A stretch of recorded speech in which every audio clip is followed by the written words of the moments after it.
everyone and welcome to my review of the Yahagi. The Yahagi was a Japanese light cruiser. It was introduced in the latter part of World War II and it was mainly used as the lead ship in destroyer flotillas.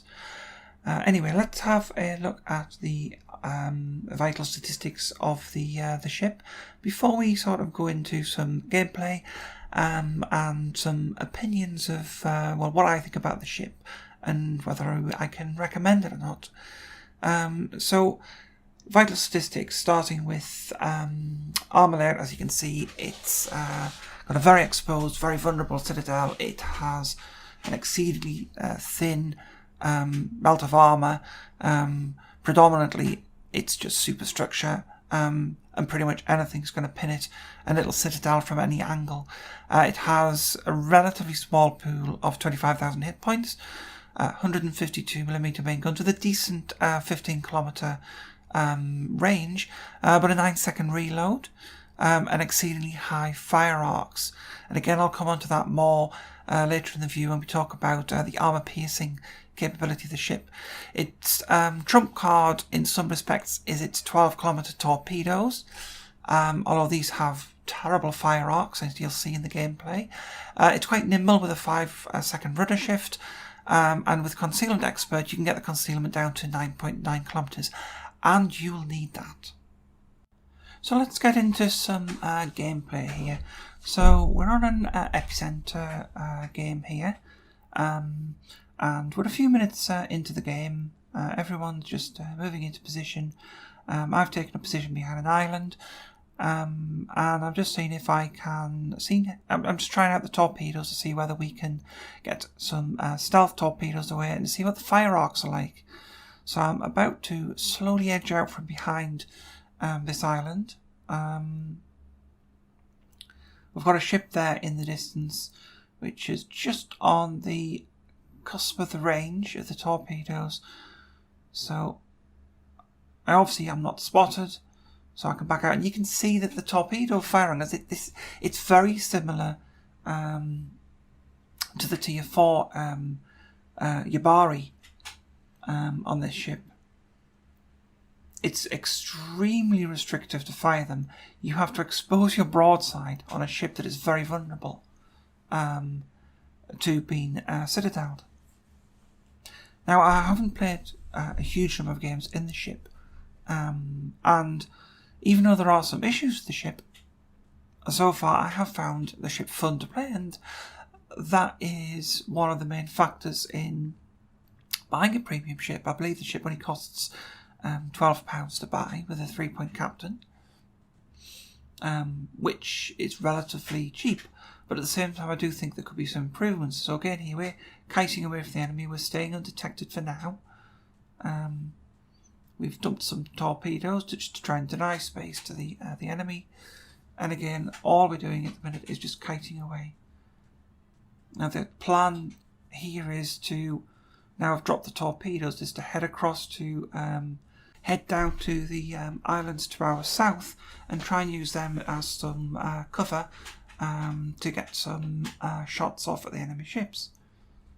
And this is one of the, if you like, advantages the ship has. It does have a reasonable gun range of, I think it's 14.9km, but for the sake of rounding things up, we'll call it 15km range. And at its tier for a cruiser, it's not bad. If you're comparing it to the likes of similar cruisers, even the Tier 6 Leander is limited to about 13km, so it does have a good gunnery range, but it has a very high fire arc. One of the advantages of that is it can fire over islands, but not in the same way that the Atlanta can. And the downside of the fire arc that it's got is that the armour piercing really struggles to do any damage to the ships, because of the angle it hits the target. It's more than likely going to bounce and ricochet off. So basically I'm using the cover of this island, which again you're going to have to use in the ship. I obviously am firing from the edge of the map, or the edge of the capture area, just trying to capture the outer ring while trying to pick off some targets. So again, we're using mostly the high explosive, which is reasonable. It's got an okay for a cruiser fire chance. And as you can see, I've already set 2 fires. We haven't done a huge amount of damage, but we're starting to rack it up a little bit. Now, the best game I've had on this ship, I've done about 55,000 damage. Typically, though, there are a lot of games, as you'll see with some footage I've got later on, where you may well find that you're surviving minutes in games and doing little or no damage.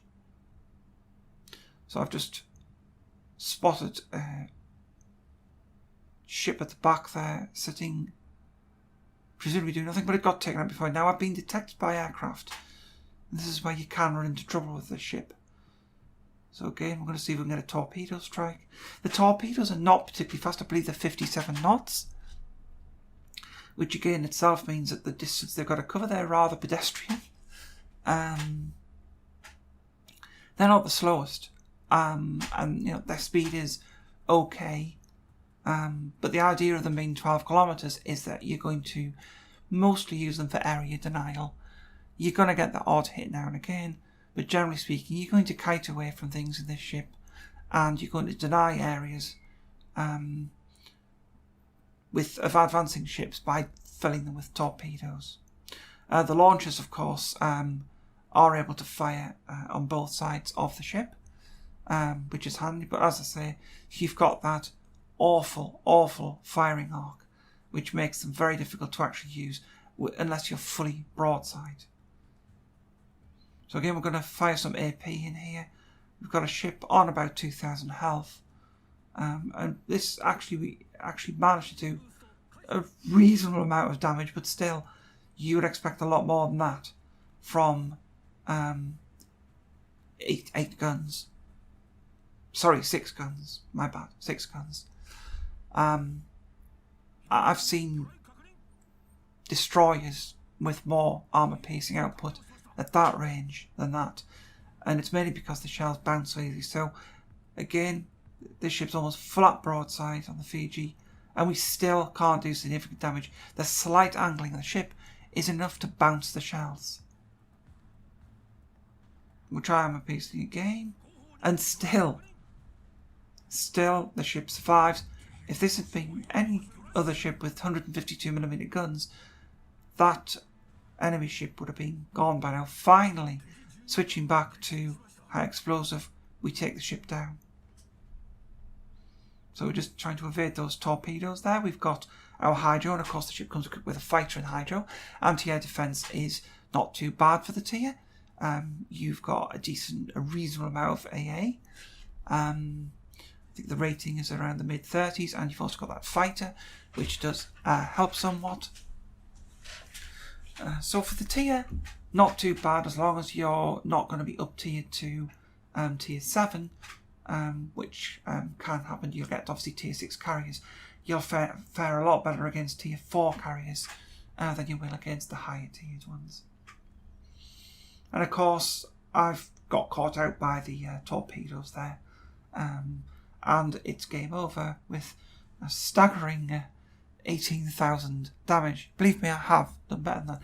So just coming on to the real weakness of the ship. And we've got some clips here that I've cut right down to just the time. So here we have one where we're about 5 minutes into a game. We've taken a big hit from, and we're quite a narrow profile. We've been spotted unexpectedly and gone 2 volleys. And the ship can go from virtually full health to nothing very, very, very quickly. You cannot afford to be caught out in the ship in the open, and this is its weakness. And I'll probably come on to how we can solve this problem. Would be that the ship probably does need buffing a little. It probably needs a smoke screen, and it probably needs a reload on those guns dropped to say 7 seconds. And again, there you see, spotted by aircraft, hiding behind cover. You could argue a lucky shot, but most of the ships at that angle would have bounced out or shrugged it off unless it was a big heavy shell.